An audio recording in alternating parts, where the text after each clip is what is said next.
The dust devils danced, mocking him. 20 years. 20 long years since his sister, Lily, vanished into thin air under that damn big top. He'd searched, ridden until his boots wore through, but the traveling circus, a whirlwind of glitter and shadows, had simply packed up and disappeared, taking his little sister with it. Now, like a ghost in the twilight, it had returned, its garish tents blooming on the edge of town, a silent, taunting reminder of the day his world crumbled. A cold dread seeped into his bones, a familiar ache he'd tried to bury under layers of hardened grit. He could almost hear the faint, distant calliope, a siren song pulling him back into the very nightmare he'd spent 2 decades escaping. Clayton Clay Miller had seen his fair share of sunrises from the saddle, but this morning, the golden light spilling over his ranch felt different, tainted. He sat on the worn porch swing, the scent of fresh coffee mixing with the familiar aroma of horsehide and hay from the nearby barn. His German shepherd, Rusty, a loyal shadow, lay curled at his feet. His ears perked, sensing the unease radiating from his owner. Clay, a man carved from the land itself, with lines etched around his eyes from years of squinting at distant horizons, usually found solace in the quiet rhythm of his days, but not today. His gaze drifted to the distant rise, where a cluster of colorful tents had sprung up overnight like an unwelcome fungus. The traveling circus. The traveling circus. A bitter taste filled his mouth. He'd heard whispers in town, vague rumors of its return, but he'd dismissed them, unwilling to stir the hornet's nest of his past. Now, here it was, an undeniable blot on his otherwise peaceful landscape. "Well, Rusty," Clay murmured, his voice a low rumble. "Looks like trouble just hitched a ride into town." Rusty responded with a soft whine, nuzzling Clay's hand as if offering comfort. The routine shattered. Instead of mending fences or checking on his small herd, Clay found himself pacing the porch, his hand unconsciously brushing the worn leather of the holster at his hip. He tried to rationalize it, tell himself it was just another circus, nothing more. But the sheer audacity of its return to this town, his town, felt like a deliberate provocation. Suddenly, a cloud of dust billowed down the long, winding dirt road leading to his ranch. A beat-up Ford pickup, spitting gravel, came to a halt near his gate. Out of it emerged Silas Blackwood, a wiry old man with eyes that had seen too much and a hat that had seen even more. Silas had been a close friend of Clay's father, a steadfast presence in his life since Lily vanished, often offering silent support. "Morning, Clay," Silas rasped, his voice raspy from years of chewing tobacco. "Heard the news?" Clay simply nodded, his gaze still fixed on the distant tents. Silas followed his gaze. "They say it's the same one, Clay. Same name, same axe, same feel." He paused, his gaze softening as he looked at Clay. "You gonna go?" The question hung in the air, heavy with unspoken memories. Clay's jaw tightened. Go? To the place that had stolen his sister? His gut screamed no, but a cold, hard resolve was beginning to settle in his heart. There was an ache, deep and old, that only silence could fill. And perhaps, just perhaps, the circus held the key to finally understanding that silence. "I don't know, Silas," Clay finally said, his voice flat. But inside, a decision was forming, a dangerous one. He knew, with a certainty that chilled him to the bone, that ignoring it was no longer an option. The worst, he suspected, was yet to come. The morning sun beat down, turning the dusty road into a shimmering mirage. Clay rode his reliable mare, Sundance, towards town, the circus tents growing larger with every hoofbeat. The closer he got, the more the sense of unease solidified into something akin to dread. He hadn't been this close to a circus since that day. The air itself seemed to vibrate with a false cheer, a manufactured excitement that grated on his nerves. As he approached the main entrance, a cacophony of sounds assaulted him. The blare of a distant trumpet, the laughter of children, the rumble of generators, and the sharp, distinct scent of sawdust and something vaguely metallic like fear, or maybe just cheap popcorn. He dismounted, tying Sundance to a hitching post near a faded concession stand, his eyes scanning the bustling crowd. Faces blurred, a kaleidoscope of wide-eyed wonder and casual indifference. He felt like an outsider, a stark silhouette against a vibrant chaos. A figure emerged from the shadow of a tent, a man with eyes as sharp as a hawk's and a smile that didn't quite reach them. He wore a patched crimson vest and carried a short, ornate cane. His movements were fluid, almost predatory. Clay recognized him instantly from faded photographs and the nightmares that still haunted his sleep. Elias Thorne, the ringmaster, the man who had been in charge then. Their eyes met across the dusty expanse. Thorne's smile didn't falter, but a flicker of recognition, almost imperceptible, crossed his face. He nodded slowly, a knowing gesture that sent a jolt of icy anger through Clay. The challenge had been laid down, not with words, but with a silent acknowledgement of shared history. Clay, ever the observer, noticed the subtle tension in Thorne's shoulders, the way his fingers tightened on his cane. He wasn't as in control as he wanted to appear. This wasn't just a random encounter. It was a silent duel, 20 years in the making. Looking for someone, Cowboy? Thorne's voice, when he finally spoke, was a smooth baritone, used to commanding attention. It was too calm, too practiced. Clay's gaze was unwavering. Just passing through? He kept his voice even, betraying no emotion. He wouldn't give Thorne the satisfaction. A man like you, just passing through a place like this? Thorne chuckled, a dry, humorless sound. I doubt that very much. The tension thickened, a palpable current between them. Other circus folk, moving like shadows, seemed to subtly shift their positions, creating a perimeter. Clay felt eyes on him, curious and wary. He had walked into a den of wolves, and he was the stranger in their midst. Suddenly, a small, grimy hand tugged at his pant leg. He looked down to see a young boy, no older than 10, with wide, frightened eyes staring up at him. The boy's clothes were tattered, and a thin line of dirt smudged his cheek. "Sir," the boy whispered, his voice barely audible, You shouldn't be here."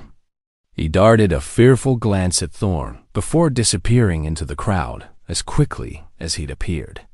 Clay felt a chill that had nothing to do with the setting sun. The boy's warning, coupled with Thorne's knowing gaze, confirmed it. This was far more than a simple return. He had lost something already, something intangible but vital, the illusion of control over his own past. Now, the past was here, breathing down his neck, and he was losing precious time.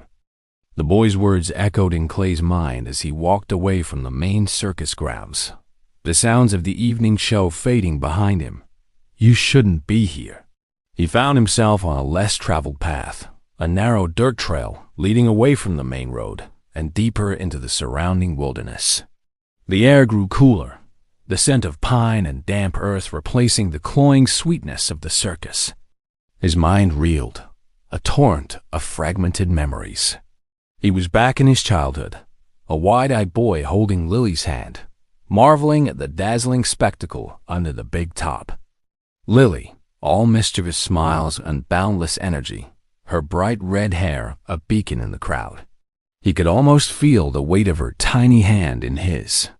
One memory, sharp and agonizing, cut through the haze. The last time he saw her. He'd been distracted by a clown, a silly painted face. He'd looked away for mere seconds, and when he turned back, Lily was gone. He remembered the desperate shouts, the frantic search, the rising panic in his chest. And then, the cold, empty silence that followed the circus's departure. "She's gone, Clay," his father's voice, strained and broken, echoed in his ears. "They took her."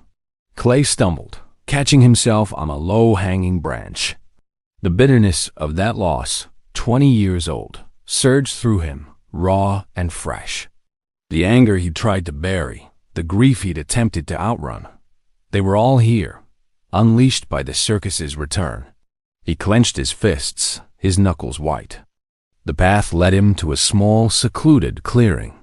In the center stood an ancient, gnarled oak tree, its branches reaching like skeletal fingers towards the darkening sky.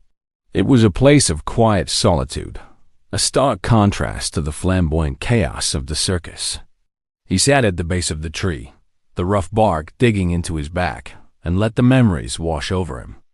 He saw Lily again, not as a child, but as she might be now, a woman, her laughter echoing in his mind. He remembered their secret handshake, their childish vows to always protect each other. A wave of profound sadness washed over him, followed by a burning desire for answers. Suddenly, a low rustle in the bushes startled him. His hand instinctively went to his holster. A figure emerged, tall and gaunt, with a long flowing coat and a face half hidden by a wide-brimmed hat. It was the same boy from earlier, but now he seemed older, more weathered than his years suggested. "You're not from the circus," the boy stated, his voice a low whisper. "I saw you with Thorn." Clay studied him. "What do you know about Thorn?" The boy hesitated, glancing around as if expecting to be overheard. "He runs things. He knows things." He paused, then added, "He knows about your sister." The words hit Clay like a physical blow. He pushed himself to his feet, his heart pounding. "How do you know about my sister?" The boy took a step back, his eyes darting. "Everyone knows the story, Cowboy. The missing girl. The circus that disappeared. And then, like a bad penny, it always comes back." He seemed to gather himself, his small frame trembling. "They call me Pip. I saw something, years ago. Something about your sister." A flood of conflicting emotions washed over Clay. Hope, suspicion, a desperate longing for truth. This boy, Pip, held a piece of his past, a fragment of the mystery that had consumed his life.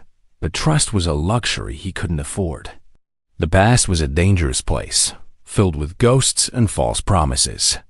He had a choice: chase after the whispers of a child, a potential trap set by Thorn, or retreat, bury the memories once more, and try to forget. The rational part of him screamed to turn back, to protect himself from further pain. But his heart, raw and exposed, yearned for the answers Pip claimed to possess. He had to follow his heart, no matter the risk. The air in Elias Thorne's private tent was thick with the cloying scent of cheap perfume and stale cigar smoke. Clay stood before him, the tattered canvas walls muffling the distant sounds of the carnival. Thorne sat at a small, ornate desk, a half-empty glass of amber liquid in his hand. The flickering lantern light cast long, distorted shadows, making the ringmaster's features seem even more sinister. "So, the prodigal brother returns," Thorne said, his voice laced with a condescending sneer. He took a slow sip from his glass. "Still chasing ghosts, are we?" Clay's jaw was tight, but his voice remained steady. "Where is she, Thorne?" "What did you do with Lily?" Thorne chuckled, a dry, humorless sound. "Lily? Such a pretty name." "A fleeting memory, Cowboy. The circus moves on, leaves no trace." He leaned forward, his eyes glinting in the dim light. Like dust in the wind, a wave of cold fury washed over Clay, but he forced it down. He wouldn't let Thorne see his anger. "Pip told me. He said you know something." Thorne's smile faltered, a flicker of annoyance crossing his face. "Pip? A troublesome little stray. He sees things that aren't there. A child's imagination." "He's not a child anymore," Clay retorted, his voice rising slightly. "And his imagination wouldn't lead him to my sister." The tension in the tent became palpable, a suffocating weight. Thorne set his glass down with a soft click. "What makes you think I have anything to tell you? You came here, 20 years too late, demanding answers I don't owe you." "You owe me the truth," Clay growled, his hand instinctively resting on his holster. Thorne's eyes narrowed. "Threats, Cowboy? You think you can waltz in here, guns blazing, and get what you want? This isn't your dusty ranch. This is my domain." He rose slowly from his chair, his tall frame casting a long shadow over Clay. "You want answers? You'll have to earn them." Just then, the tent flap was flung open, revealing a hulking figure, a man with a scarred face and eyes as cold as a winter night. He wore the uniform of a circus strongman, his muscles bulging under a tight shirt. This was Brutus, Thorne's silent enforcer. "Get out," Brutus rumbled, his voice a low growl. Clay ignored him, his gaze fixed on Thorne. "Where is she?" he repeated, his voice low and dangerous. Thorne smirked. "She's exactly where she needs to be. Safe, happy, away from you." He savored the words, watching the impact they had on Clay. "You think you know what happened, don't you? You think I just made her disappear?" He took a step closer, his voice dropping to a conspiratorial whisper. "But some secrets are better left buried." At that moment, everything seemed to unravel.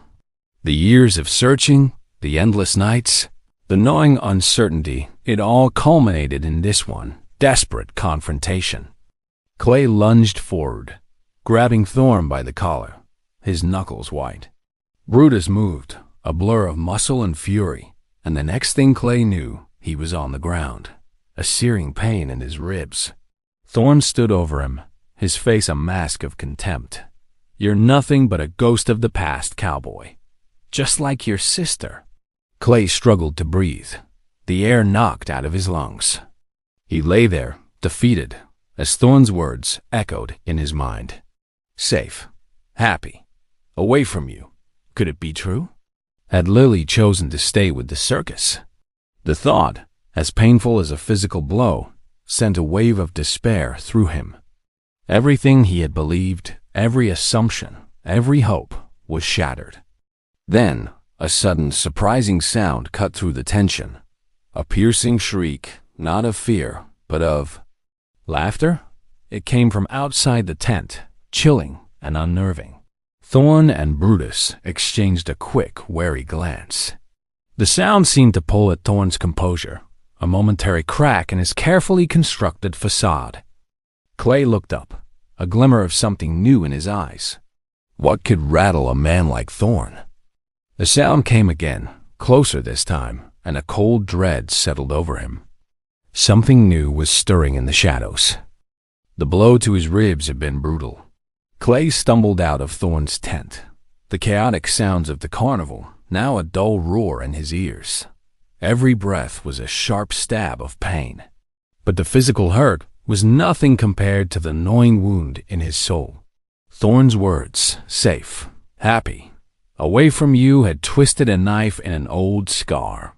Had he spent 20 years chasing a ghost, only to find out she hadn't wanted to be found?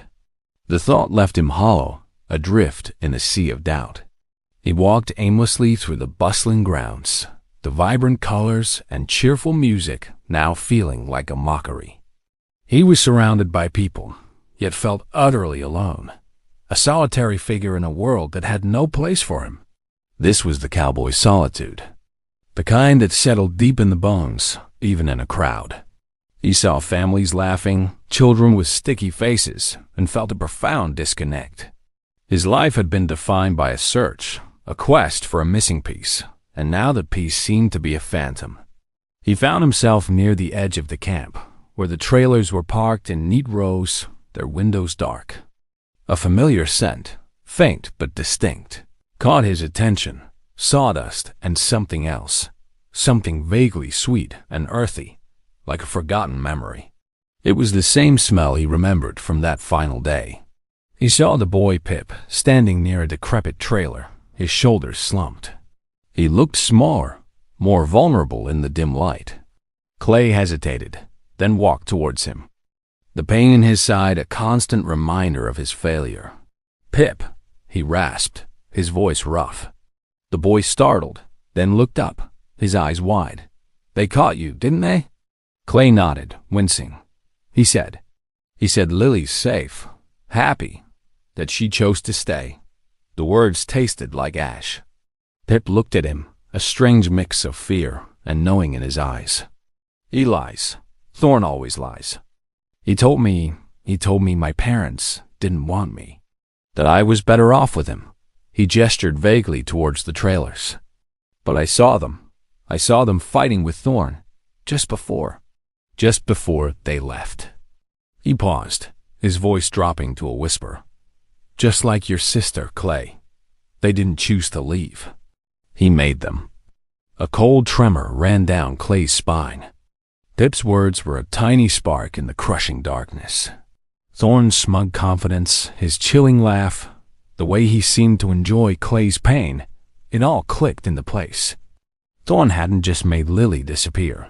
He had orchestrated it, manipulated it.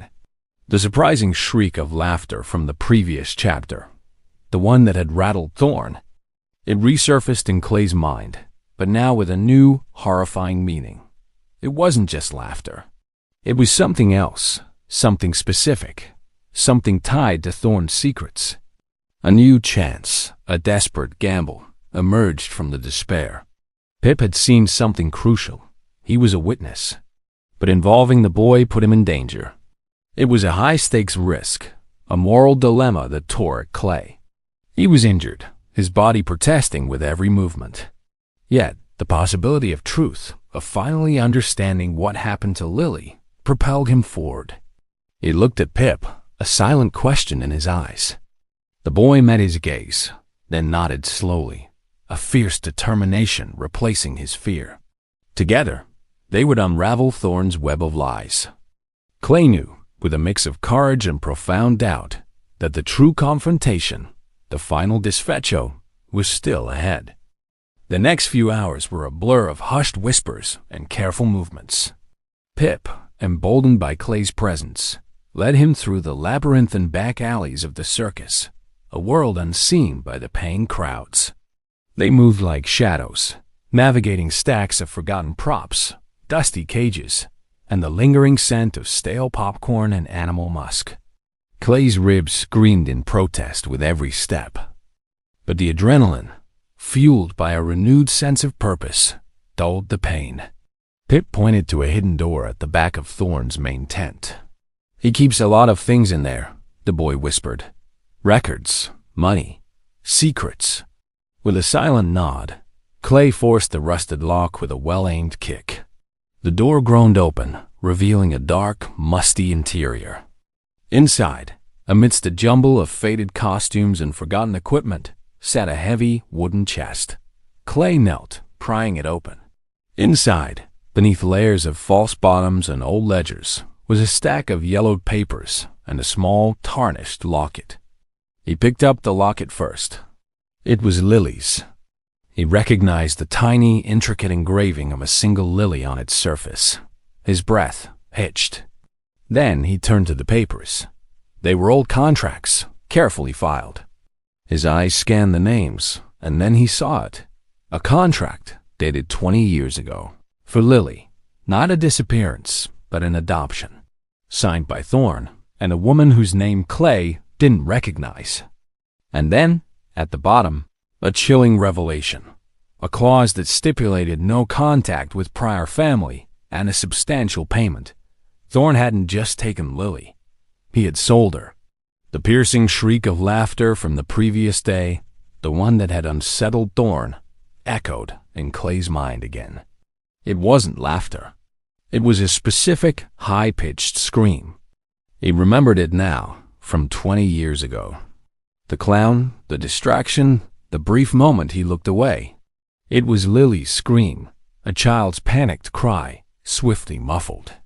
Thorn had covered his tracks, painting it as a disappearance, a runaway, when it was a cold, calculated transaction. The revelation hit him with the force of a physical blow, but it also brought a strange, liberating clarity. The mystery of the silence was finally broken. He hadn't lost Lily. She had been stolen. And now, he knew where she was.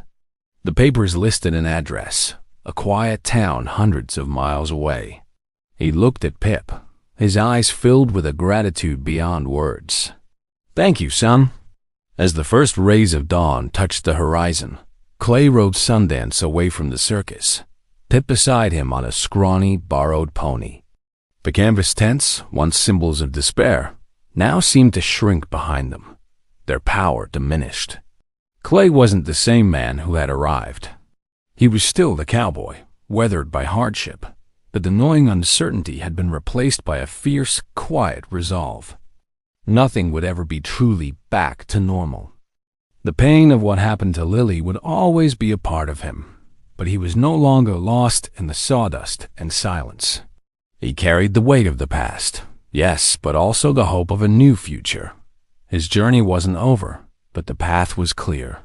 He rode towards the rising sun, towards a meeting that would finally bring the echoes of the past into the light, leaving behind only the distant fading memory of a silent scream. And as he rode, a single resolute thought resonated in his soul. Some tracks, once made, can never truly be erased.